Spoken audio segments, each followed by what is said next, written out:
తెలంగాణ రాష్ట్ర అవతరణ దశాబ్ది ఉత్సవాల్లో భాగంగా పటంచెరు సబ్ డివిజన్ పోలీస్ శాఖ ఆధ్వర్యంలో ఇక్రిసాడ్ నుండి పటంచెరు పట్టణంలోని మైత్రి మైదానం వరకు తెలంగాణ రన్ ప్రారంభించారు। ఈ కార్యక్రమంలో పటంచెరు శాసనసభ్యులు గూడెం మైపాల్ రెడ్డి, స్థానిక ప్రజాప్రతినిధులు, పోలీస్ శాఖ అధికారులు పాల్గొన్నారు।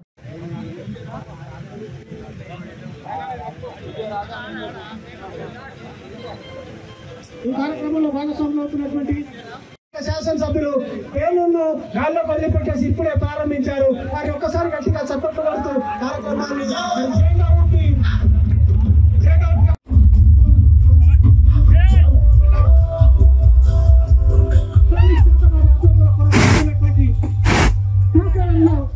స్థానిక శాసనసభ్యులు గూడెం మైపాల్ రెడ్డి గారు, వారితో పాటు ఎంపీలు, జడ్పీటీసీలు, అధికారులందరూ కూడా ఎంతో ఉత్సాహంగా వారందరూ కూడా స్వాగతం చేస్తున్నాము।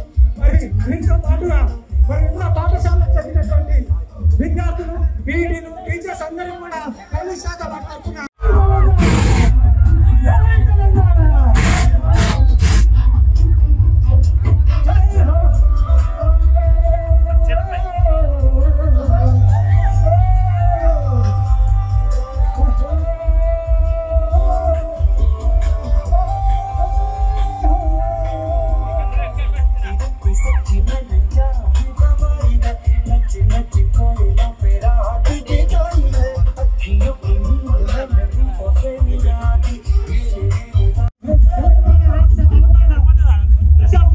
చిన్నారులకు అందరికీ, యువకులకు, యువతులకు అందరికీ నేను పత్రికా సోదరులకు పేరు పేరున ధన్యవాదాలు తెలియజేస్తా ఉన్నా।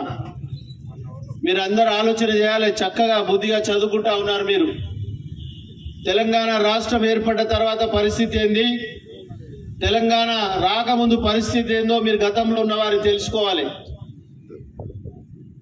తెలంగాణ వచ్చిన తర్వాత మార్పు ఏంటి, తెలంగాణ రాకముందు పరిస్థితి ఏంటి, నాడు ఏంది, నేడు ఏంది। ఈరోజు తెలంగాణ రాష్ట్ర వ్యాప్తంగా ఒకటే రోజు 119 హాస్టళ్లు తెరిచిన ఘనత తెలంగాణ ప్రభుత్వం అని చెప్తా ఉన్నాం। ఎస్సీ, బీసీ, మైనారిటీ హాస్టల్స్ రాష్ట్ర వ్యాప్తంగా బ్రహ్మాండంగా కొనసాగుతా ఉన్నాయి। ఆ హాస్టళ్లలో బీద, బడుగు, బలహీన వర్గాల పిల్లలు చదువుకుంటా ఉన్నారు, ఎస్సీ, మైనారిటీ పిల్లలు చదువుకుంటా ఉన్నారు, బీసీ, ఓసీ పిల్లలు చదువుకుంటా ఉన్నారు। ఈరోజు వైద్యకు, విద్యకు తెలంగాణ ప్రభుత్వం, మన ముఖ్యమంత్రి కేసీఆర్ గారు పెద్దపీట వేసి విద్యావంతులను, బుద్ధిమంతులను చేసి రాష్ట్రానికి అందియాలన్న ఆలోచనతో ఎడ్యుకేషన్ మీద ఒక్క స్టూడెంట్ మీద 1,25,000 రూపాయలు ఖర్చు పెడతా ఉన్న తెలంగాణ ప్రభుత్వం। నాణ్యమైన భోజనం, బట్టలు యూజ్ చేస్తా ఉన్నారు, ఆలోచన చేయాలి। అదొకటే కాదు, ఈరోజు ఇంతకుముందు భీమిరెడ్డి గారు, డిఎస్పీ గారు చెప్పడం జరిగింది, మేము తిరుగుతున్న కార్లు ఏసీ కార్లు, ఇన్నోవాలు, ఇంపార్టెంట్ వెహికల్స్। గతంలో ఏముండే, మహేంద్ర జీప్ ఉండే, వాడన కొట్టుకున్నాడు, వాడు చస్తున్నాడు అంటే దాని వీళ్ళే పోలీసులు దొబ్బి వీళ్ళకి చెమటలు ఇచ్చి వీళ్ళు దొబ్బెటారు కదా వాడు చస్తుండే। అప్పుడు పరిస్థితి, ఇప్పుడు పరిస్థితి ఆలోచన చేయాలి। సెకండ్ల మీద షీటీం వస్తా ఉన్నది, 100కి ఫోన్ చేస్తే గంట లోపలే వచ్చి ఆ సమస్యను పరిష్కరిస్తా ఉన్నారు।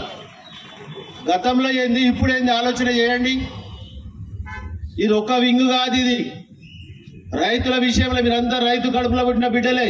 గ్రామాలలో మీ తల్లిదండ్రులందరూ రైతు వ్యవసాయం చేసుకున్న కూలీలు, కార్మికులు, వాళ్ళ ఇంటికాడ, మన ఇంటికాడ పరిస్థితి ఏందో ఒకసారి ఆలోచన చేయండి। ఈరోజు మన ఇంటికి నల్లా వస్తూ ఉంది, 600 కిలోమీటర్ల దూరంకి వెళ్ళి, కాళేశ్వరంకి వెళ్ళి మన ఇంటికాడ నల్లా దుంకుతా ఉన్నది। 24 గంటల కరెంటు, క్వాలిటీ కరెంట్ ఇస్తా ఉన్నారు। రైతు చనిపోతే పుట్టినవాడు గిట్టక తప్పదు, ఒకరోజు లేకుండా ఒకరోజు పోవాల్సిందే। కానీ ఆ కుటుంబాన్ని ఆదుకోవడానికి గతంలో పరిస్థితులు ఏముండంటే పట్టి